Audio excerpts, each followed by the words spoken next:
amigos e companheiros da Casa Espírita, mais uma vez reunidos aqui naquela oportunidade ímpar de fazer novas reflexões e adquirir novos conhecimentos que nos sirvam na nossa orientação e na nossa caminhada evolutiva.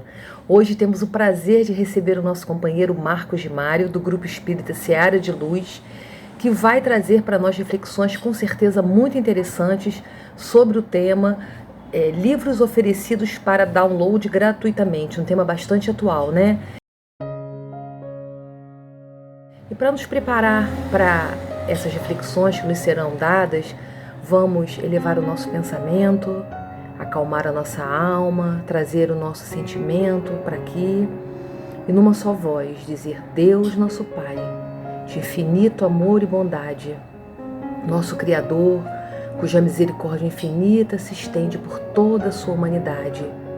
Esteja conosco, Senhor, nesses momentos de reflexão, para que possamos utilizar da melhor maneira todos os dados, todas as informações que nos serão oferecidas. Envolva carinhosamente esse nosso companheiro Marcos, que com tanto carinho e dedicação separou um horário, um tempo da sua vida, para nos preparar esse presente em forma de palestra.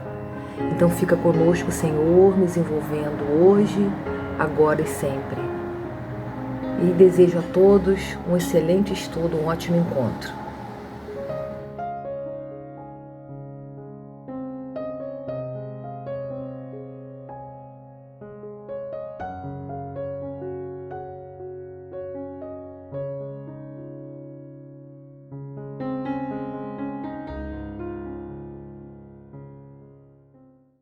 Meus queridos irmãos, minhas queridas irmãs, que Jesus, nosso Mestre, nos abençoe.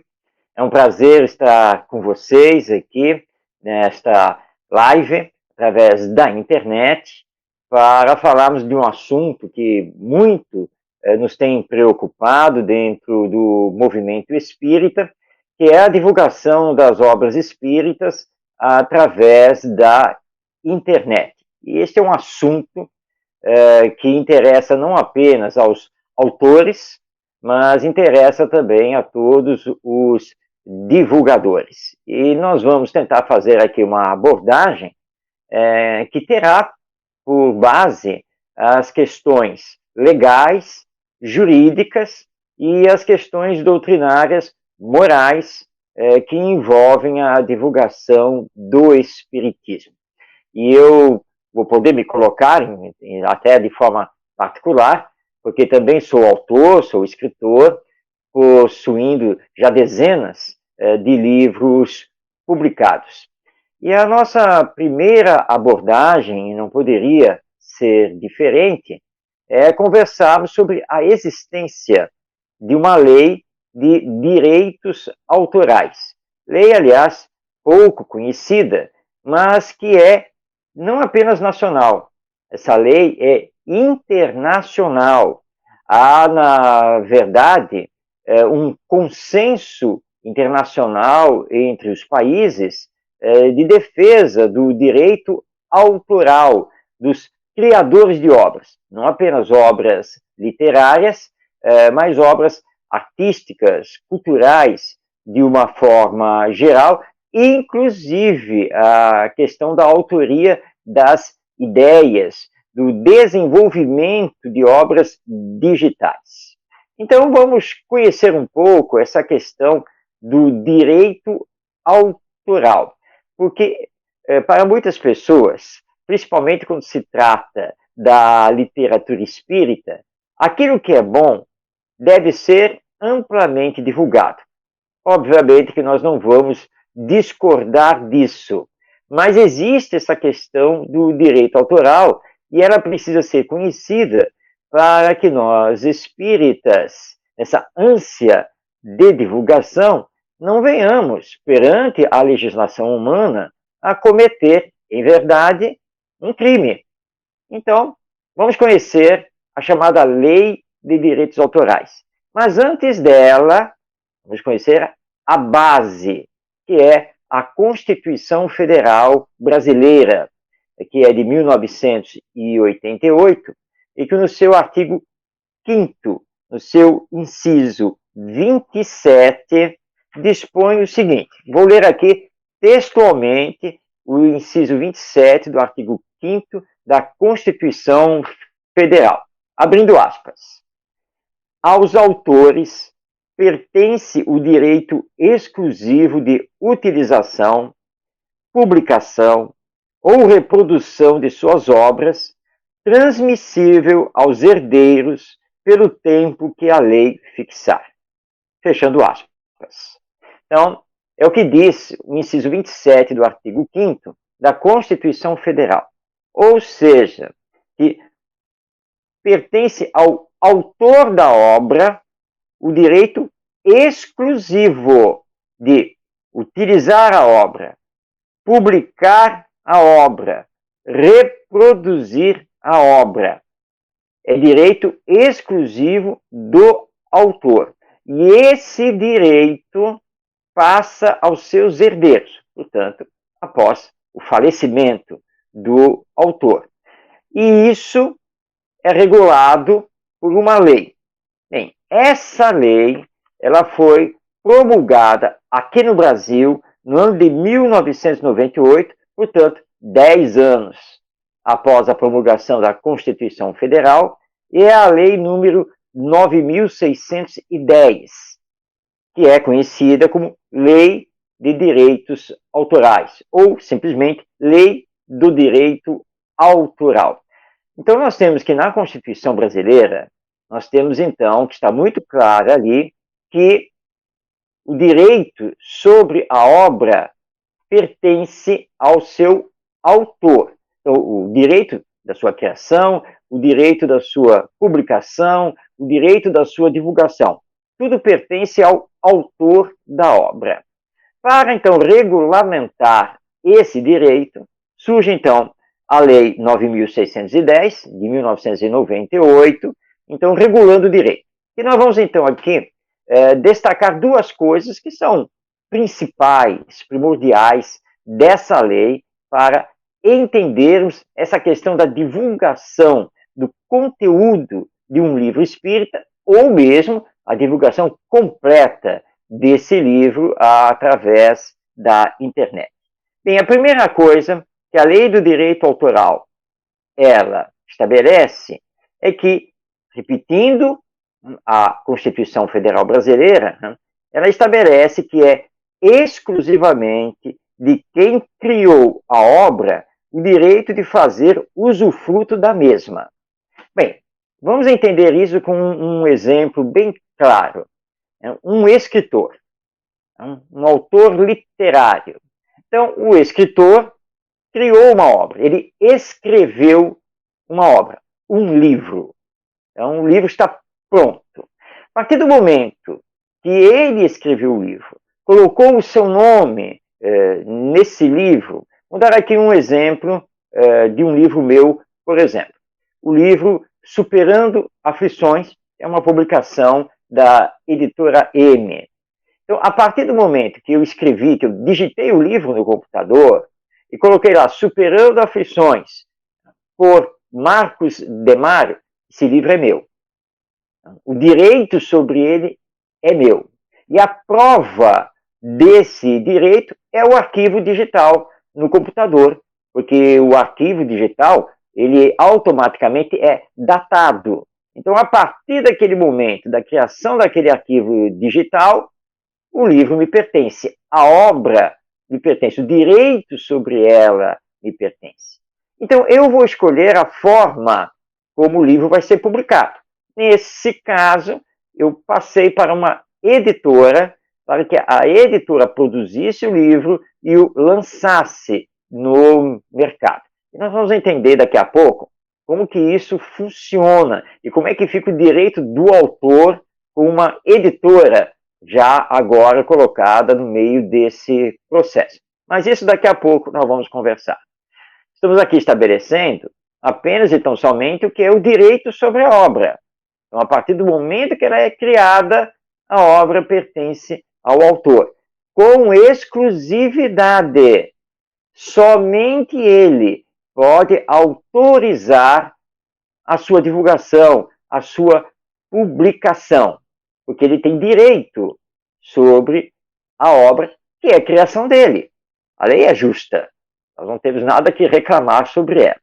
Mas a lei de direitos autorais diz ainda mais, que é o seguinte: o prazo de proteção estende-se do primeiro instante em que o trabalho foi criado, perpassa por toda a vida do autor e continua a ser garantido até 70 anos após seu falecimento, a dos herdeiros de seu autor. Bem, para compreendermos isso, vamos a um exemplo bem prático. Digamos que o escritor, ele escreveu um livro, a sua obra, quando ele tinha 20 anos de idade. Enquanto ele estiver vivo, e vamos supor neste exemplo, que ele só haverá de desencarnar aos 90 anos de idade, portanto, enquanto ele estiver encarnado, enquanto ele estiver vivo, o direito exclusivo sobre o livro que ele escreveu aos 20 anos de idade é dele. Como ele escreveu aos 20 anos de idade e vai desencarnar só aos 70 anos, e aos 90 anos, melhor dizendo, isso significa que durante esses 70 anos da sua existência física, o direito exclusivo sobre o livro é dele. Portanto, ele pode publicar, ele pode vender, e sempre que a obra for citada, ele tem direito sobre isso. Ah, mas ele passou o livro para uma editora. Ele assinou o contrato de publicação com uma editora. Pois bem, o direito sobre a obra continua sendo dele. Em inglês, isso é chamado copyright. E normalmente, se nós pegarmos um livro e abrirmos e olharmos, então, os dados sobre o livro, nós vamos ver ali normalmente escrito copyright, aí vem 2 pontos, nome do autor. Mas é a editora, como é que fica? Calma. A editora tem o direito da publicação. Então a editora publica o livro, lança o livro no mercado livreiro, mercado editorial, e paga para o autor, normalmente, uma comissão que varia de 10% a 20%, às vezes chegando a 30%, se o autor for muito famoso e for um contrato especial, mas o normal é de 10% a 20% do valor das vendas, porque a editora assume todos os custos de publicação. Ou seja, a editora pega o arquivo digital, já que hoje nós fazemos tudo no computador, ela vai pegar o arquivo digital e ela vai fazer toda a diagramação, o layout, vai criar a capa. E para isso ela tem um universo de profissionais trabalhando. É a editora que vai fazer a revisão gramatical, a editora vai fazer sugestões ao autor, e por sua vez vai revisar o trabalho da editora. Tudo isso tem um custo, obviamente que a editora precisa ter o seu lucro, então esse custo será então calculado, né, e a partir dele se fará o chamado preço de capa, ou preço de venda do livro. E aí o livro vai chegar às livrarias. E os livreiros também precisam ter lucro. E, portanto, esse preço de capa, ele já é também calculado para que o livreiro tenha o seu lucro. O mercado editorial, normalmente, ele funciona assim. Então, quando a editora estabelece o preço do livro, chamado preço de capa, digamos aqui, para fazer um exemplo bem prático, que o livro vai ser lançado ao preço de R$30. O livreiro, então, solicita um X número de exemplares. A editora vende o livro para o livreiro com um desconto que normalmente é de 30%, 35% sobre o preço de capa do livro. Então, se é R$30, nós vamos colocar 30%, 30% significa R$9. Portanto, o livreiro está comprando da editora o livro pelo valor de R$21. Vai vender ao consumidor final, o leitor, por R$ 30, que é o preço de capa estabelecido pela editora. O autor vai receber, digamos que a livraria comprou 10 exemplares do livro. Então, 10 exemplares, o preço de capa a R$ 30, que é isso que vale entre a editora e o autor. Então, a editora vendeu 10 exemplares, que custam R$ 30. Portanto, o autor tem direito a receber, digamos que ele assinou o contrato com 10% de direitos, então o autor tem direito a receber 10% sobre aqueles 10 exemplares vendidos a R$ 30. É assim que funciona. Digamos que a edição foi de 1.000 exemplares e que a editora vendeu os 1.000 exemplares a R$ 30. Então, R$ 30 vezes 1.000 exemplares, nós temos aqui R$ 30.000. O autor tem direito a receber 10% desses R$ 30.000. Portanto, basta fazer a conta, R$ 3.000 pertencem ao autor, ao escritor. Não é tão fácil ficar rico como escritor aqui do nosso país. Há que se vender muito. Né? E o mercado não está tão simples assim, tão fácil de vender livros. Mas esse é o mecanismo, esse é o funcionamento do mercado editorial e do mercado livreiro. Normalmente é assim que funciona. Mas como o direito autoral pertence ao escritor, ao autor da obra, ele pode romper o contrato com a editora. Ou, terminada essa edição, ele pode escolher, por exemplo, outra editora. Ou ele pode, pura e simplesmente, publicar a obra por conta própria. Tudo isso é direito do autor. Tá? Ele dispõe com exclusividade sobre isso. A editora só tem direito sobre a obra enquanto ela estiver publicada e sendo vendida. Se a edição esgotou, a editora tem um prazo, que está lá colocado no contrato, para fazer uma nova edição, que é chamada uma segunda edição ou segunda tiragem do livro. Se a editora não cumprir esse prazo, automaticamente o contrato é nulo, ele termina. E a obra volta para o escritor, vai dispor dela. Mas, digamos que a obra saiu publicada, né? Ela está com uma editora que colocou a obra no mercado. E aqui nós temos uma outra questão da lei de direitos autorais, que são os direitos da editora. Porque enquanto o livro estiver com ela, é ela que detém os direitos da publicação e divulgação. E, portanto, ninguém pode pegar o livro sem autorização da editora e digitalizá-lo e publicá-lo, normalmente em arquivo PDF, na internet. Perante a legislação, isso é crime, está lesando os direitos autorais, porque o autor passou o direito de publicação para a editora. E enquanto o livro estiver no mercado livreiro, o direito de publicação e divulgação pertence à editora. E, portanto, ninguém pode reproduzir o livro em nenhuma mídia sem autorização da editora. E a editora, para autorizar, consulta o escritor, a não ser que aquele tipo de autorização já esteja consignado no contrato feito entre a editora e o autor. Por exemplo, o livro está sendo lançado de forma impressa, que é o chamado livro físico.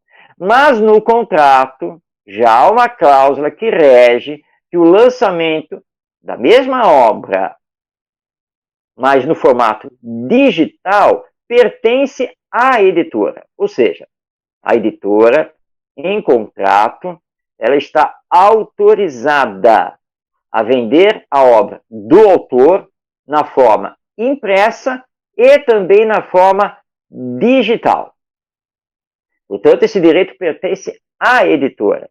Nem o autor, pode fazer por conta própria o lançamento do seu livro no formato digital. Ele passou esse direito à editora. E, portanto, a editora controla isso no mercado.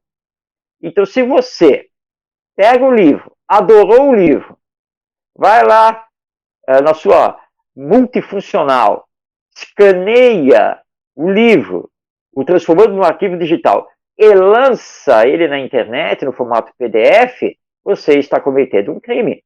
Porque esse direito de digitalizar e lançar na internet pertence à editora e tem um contrato formalizado com o escritor. Então é crime. E nós, quem fizer isso, responde judicialmente, porque é crime. Para fazer isso, teria que ter autorização da editora. E a editora tem todo o direito de cobrar por isso. Ou seja, dizer a você, olha, eu até autorizo, até posso autorizar, mas você terá que me pagar X. O direito pertence à editora. É lei. E nós temos que saber obedecer isso.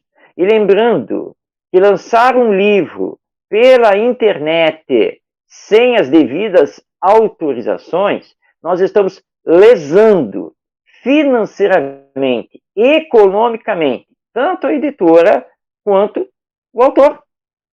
Porque o livro vai ser espalhado aí pela internet e o autor, que é um profissional, e ele não vai ver a cor do dinheiro. Ou a instituição para a qual os direitos foram repassados. Nós espíritas, autores espíritas, é comum nós repassarmos o direito autoral para uma instituição beneficente.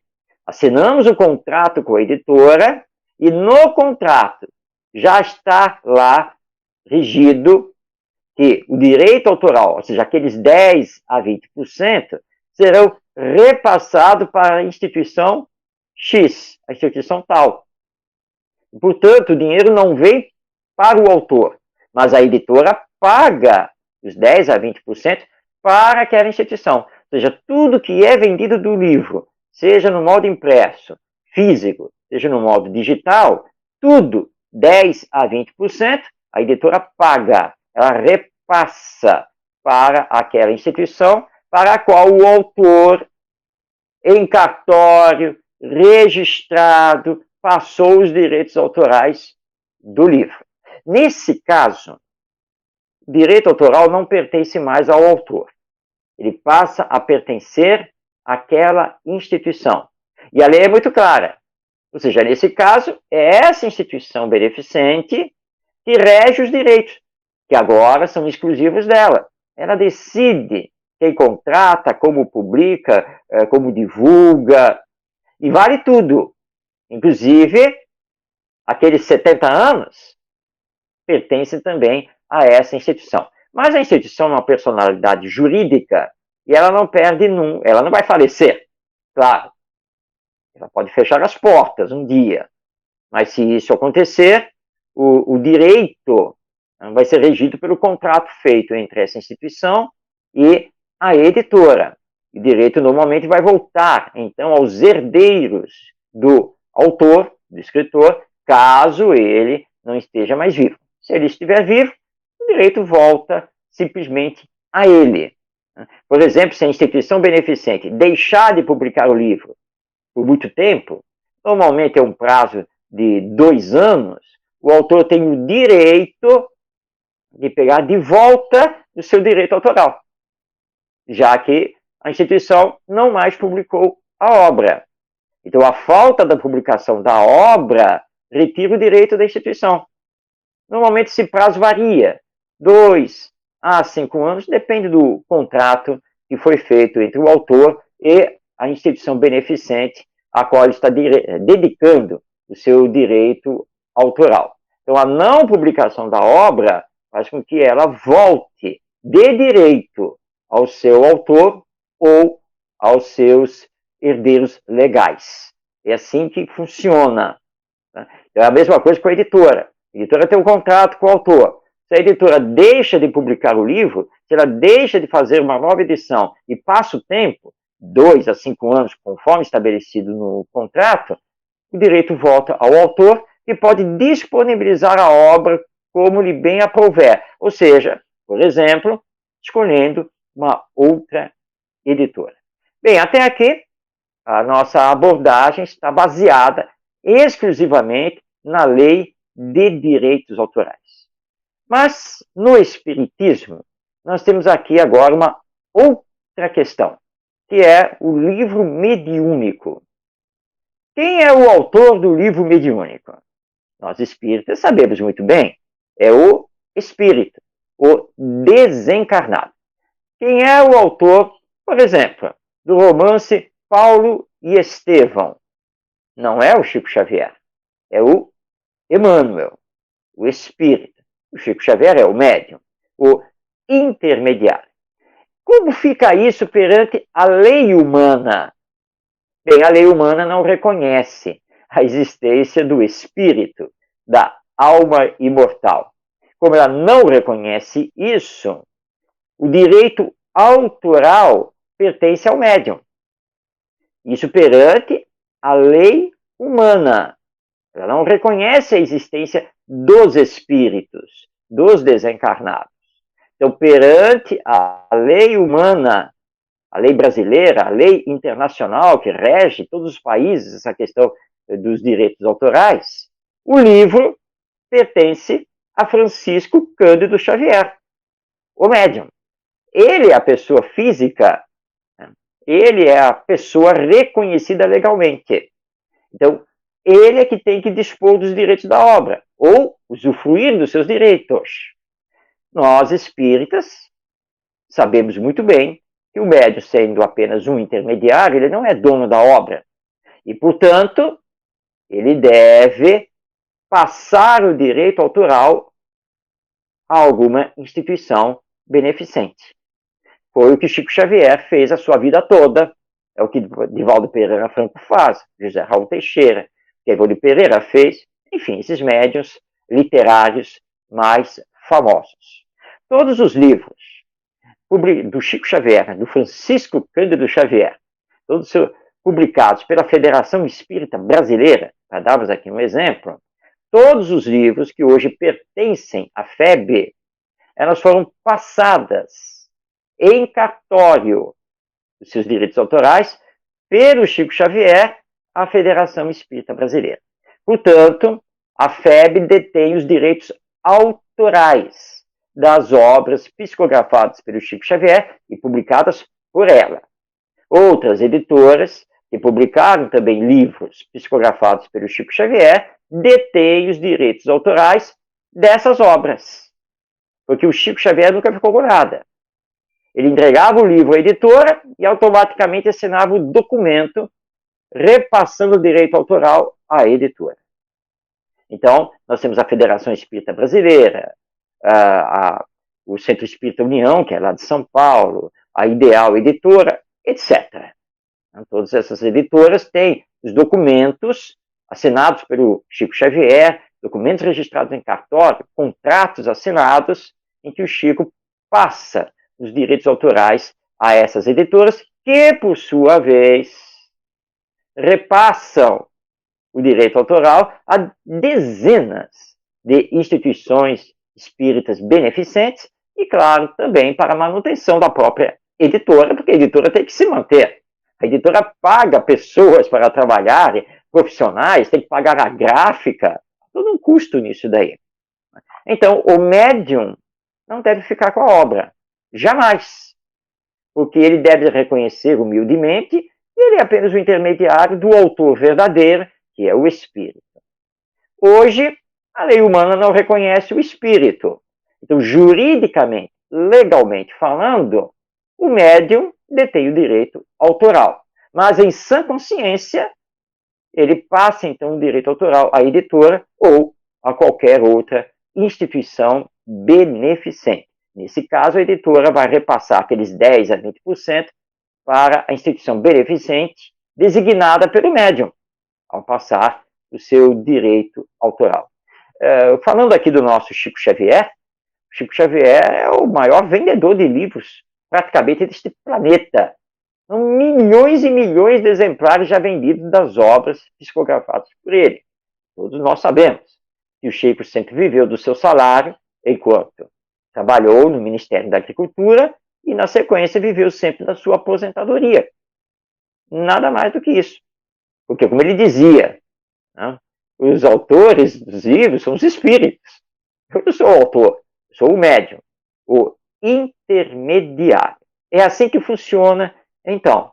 Ora, então, se o Chico Xavier passou os direitos autorais para a editora, nós, portanto, temos que obedecer e esses direitos pertencem à editora. No caso aqui, do exemplo do romance Paulo e Estevão, os direitos autorais pertencem à Federação Espírita Brasileira.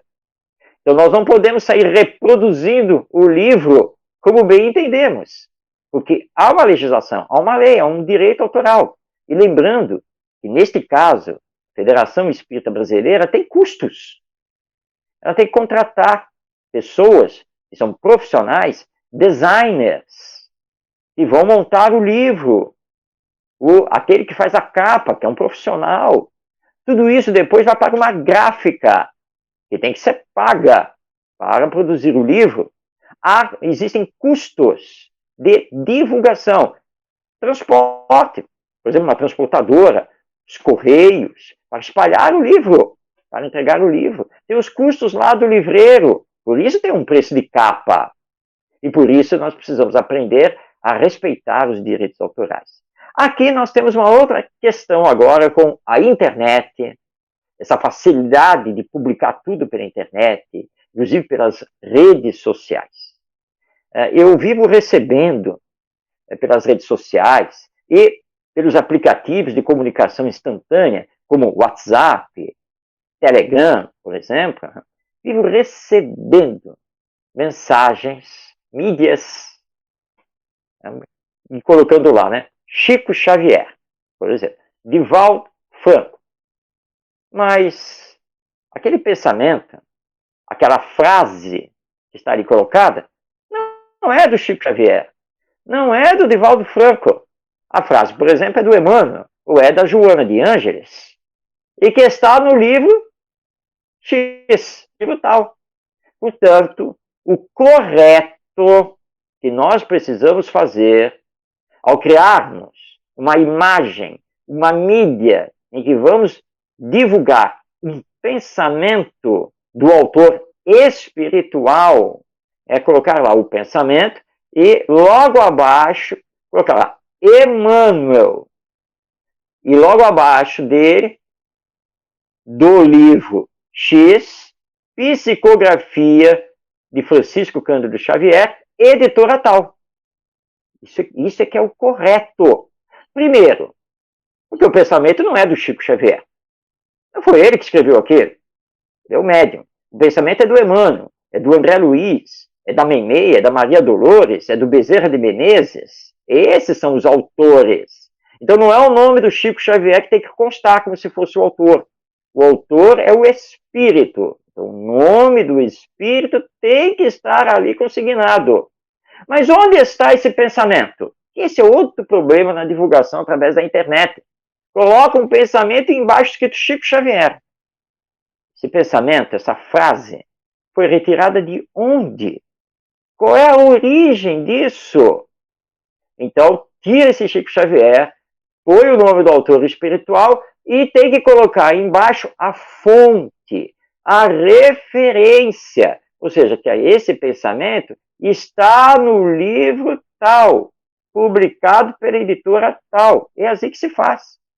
Como nós pegamos, por exemplo, pegam-se muitos pensamentos do Emmanuel que estão naqueles livros em que ele estuda o Evangelho. Ou seja, Pão Nosso, Vinha de Luz, Caminho, Verdade e Vida e Fonte Viva. É ótimo fazer a divulgação do pensamento, mas tem que estar marcado ali. Então veio o pensamento, Emmanuel, do livro Caminho, Verdade e Vida, capítulo tal, por exemplo, capítulo 12, Psicografia de Francisco Cândido Xavier, editora FEB. Isso é correto na divulgação por causa da lei de direito autoral. Nós temos que marcar. E para que a pessoa que está lendo aquele pensamento, aquela frase, saiba a fonte e possa adquirir o livro, que é o mais importante. Essa é a divulgação correta e que nós espíritas temos que praticar. Isso que é o correto. Até porque, se não marcarmos a fonte, qualquer tipo de pensamento pode ser passado para esses espíritos, ou no caso para o médium. Aliás, como isso tem, infelizmente, acontecido. Recebo esse tipo de mensagem, quantas e quantas vezes eu leio e eu mesmo já digo, isso aqui não é do Chico Xavier. Isso aqui é um pensamento de autoajuda que os espíritos nunca escreveram. E aí, claro, vem o conhecimento. Estudarmos o espiritismo, conhecermos a literatura espírita. E quando você conhece, você sabe. Mas quando não vem a referência, não vem a fonte, é muito difícil discernir. Será que é? Será que não é? E isso acontece entre os autores não espíritas. Por exemplo, nós temos o poeta brasileiro Mário Quintana, já desencarnado, e pela internet tudo parece ser dele. É impressionante como surgem frases, pensamentos que são dados ao Mário Quintana. E nós vamos depois descobrir uma pesquisa que o Mário Quintana nunca escreveu aquilo, nunca falou aquilo. Não existe em lugar nenhum. Não está nas suas obras, nos livros que ele deixou publicados.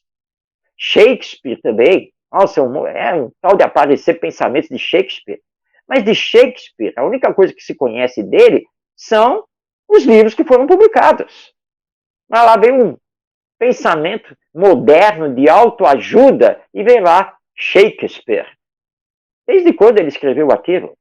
Então é a mesma coisa nos livros mediúnicos. E não mediúnicos, dos autores espíritas. Se nós vamos lá colocar lá Sueli Caldas Schubert, Hermínio Miranda, como autores daquela frase, daquele pensamento, nós temos que mostrar de onde foi retirado. Ou seja, de qual livro, de qual obra desse autor. Ah, mas isso ocupa espaço. Veja só, basta saber trabalhar o tamanho da fonte. Só isso. O nome, Emmanuel, claro, uma fonte maior. E depois embaixo, em fonte menor, pode colocar entre parênteses, por exemplo, mas numa fonte menor, a referência. Livro tal, pelo médium tal, pela editora tal. Simples. É tão simples fazer isso.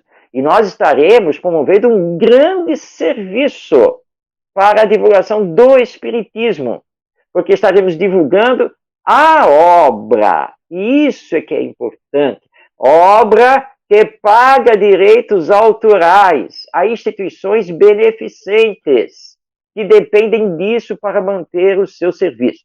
Na medida em que nós fazemos divulgação pela internet, sem citar as fontes e sem estarmos autorizados para fazer uma divulgação do livro, nós estamos tirando o direito autoral e, portanto, estamos complicando a sobrevivência dessas instituições.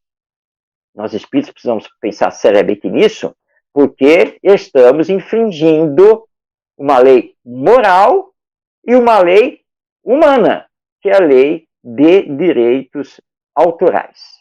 Bem, vamos tratar aqui agora de uma outra questão, que é o chamado domínio público. Por exemplo, as obras de Allan Kardec.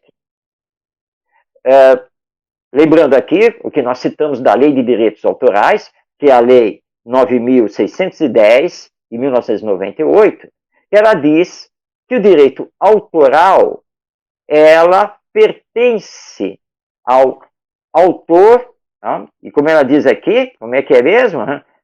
E continua a ser garantido até 70 anos após a sua morte, seu falecimento, através dos seus herdeiros. Bem, Allan Kardec deixou como herdeira sua esposa, Amélie Gabrielle Baudet. Mas eles não tiveram filhos. Portanto, quando Amélie desencarnou, não tendo mais herdeiros, a obra ela vai entrar em domínio público, mas somente após 70 anos. Porque as obras estavam publicadas pela Sociedade Espírita de Paris, com os respectivos editores. Portanto, durante 70 anos, após a desencarnação, o falecimento do autor, no caso Allan Kardec, os direitos autorais continuam a ter que ser respeitados e pagos aos herdeiros ou aos editores. Só depois de 70 anos é que a obra entra no chamado domínio público. Entretanto, nós temos que entender que, no caso da obra de Allan Kardec, ela foi escrita em francês. E, portanto, ela foi traduzida para o português. Ou seja, há um profissional tradutor no meio do caminho. E esse tradutor passou o direito autoral, nesse caso, o direito de tradução, para a editora. Vamos novamente aqui colocar a Federação Espírita Brasileira para darmos um exemplo.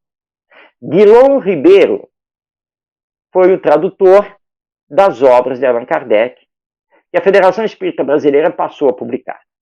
Portanto, a Federação Espírita Brasileira detém o direito de tradução, não o direito autoral, porque Allan Kardec já desencarnou há mais de 70 anos, portanto, as obras dele são de domínio público para tradução.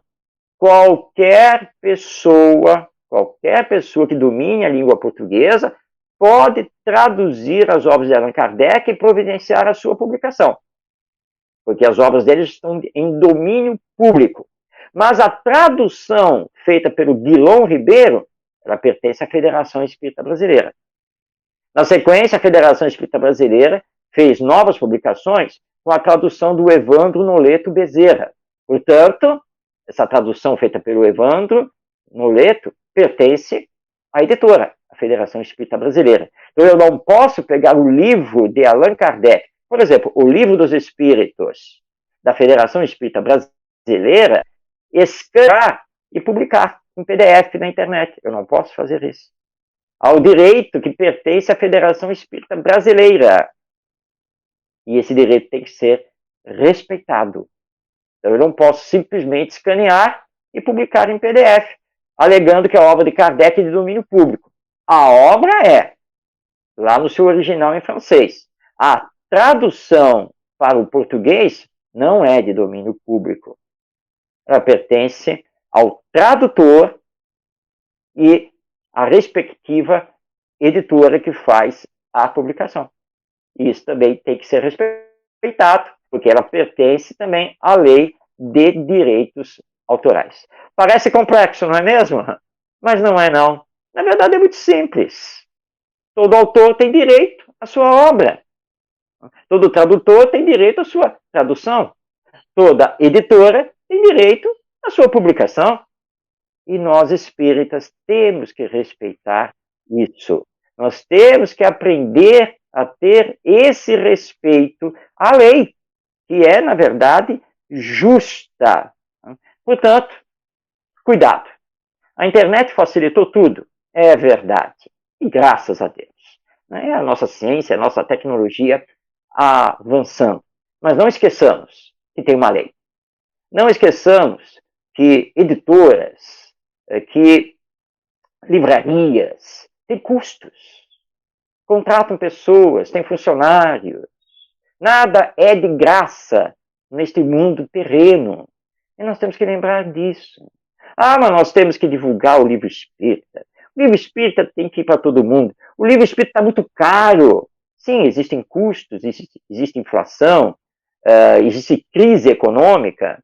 Sim, essas coisas afetam a produção e o preço final do livro no mercado. Nós reconhecemos isso. Mas hoje em dia você pode comprar a crédito. Isso facilita muito. Você pode parcelar as suas compras do livro espírita. Agora, digitalizá-lo, escaneá-lo e liberar para todo mundo. Não, mas eu fiz o seguinte, eu escaneei lá o livro lá que nós estamos estudando, mas eu distribuí só para o pessoal que pertence ao grupo de estudo lá do Centro Espírita. Não pode. É crime. Não pode fazer isso. E nós não temos controle. E vamos saber se essas 10, 15, 20 pessoas que pertencem ao grupo de estudo, quem não vai também espalhar isso. Ah, não, eu recebi lá no Centro Espírita o livro em arquivo PDF, eu vou mandar para você. E assim a coisa vai indo. Mas o autor, a editora, a instituição beneficente, ninguém vai ver o direito autoral. E aí? Como se paga a folha de pagamento? Como se mantém os serviços? Se o direito autoral está sendo diluído em publicações gratuitas pela internet, sem pagar os direitos autorais e sem ter autorização para que isso seja feito. Então, ficam aqui esses esclarecimentos, também essa questão toda dos direitos autorais que precisa ser respeitada. Um último item para nós abordarmos é que, mas o autor não sendo um desencarnado, o autor sendo um encarnado, o autor espírita, ele pode vender o livro, ele pode receber por ter criado um livro. Sim, nós estamos no mundo material e se o autor se dedica a essa divulgação plena do espiritismo através dos livros, é ele que decide se vai passar os direitos autorais para uma instituição beneficente ou se ele vai manter os direitos autorais sendo pagos pela editora para ele.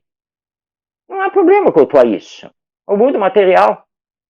E Allan Kardec fazia isso. Os direitos autorais das obras da codificação lhe pertenciam, não aos espíritos, que a lei humana não reconhece os espíritos. E ele é muito claro nas páginas da Revista Espírita ao dizer que as obras eram vendidas não apenas para sustentar a Sociedade Espírita de Paris, mas também a ele como autor, se bem que ele não ganhava praticamente nada, né, porque ele procurava vender as obras o mais barato possível, e muitas vezes as edições se esgotavam e pagavam simplesmente os custos de produção daquela edição. E, aliás, normalmente é o que acontece, mas normalmente também os autores espíritas repassam esses direitos autorais para instituições beneficentes, porque eles vivem, na verdade, de alguma outra profissão e não como escritores. Mas se assim o fizerem, ou seja, viver como escritores, nem moralmente, nem legalmente há nenhum questionamento a ser feito, porque é uma dedicação praticamente exclusiva.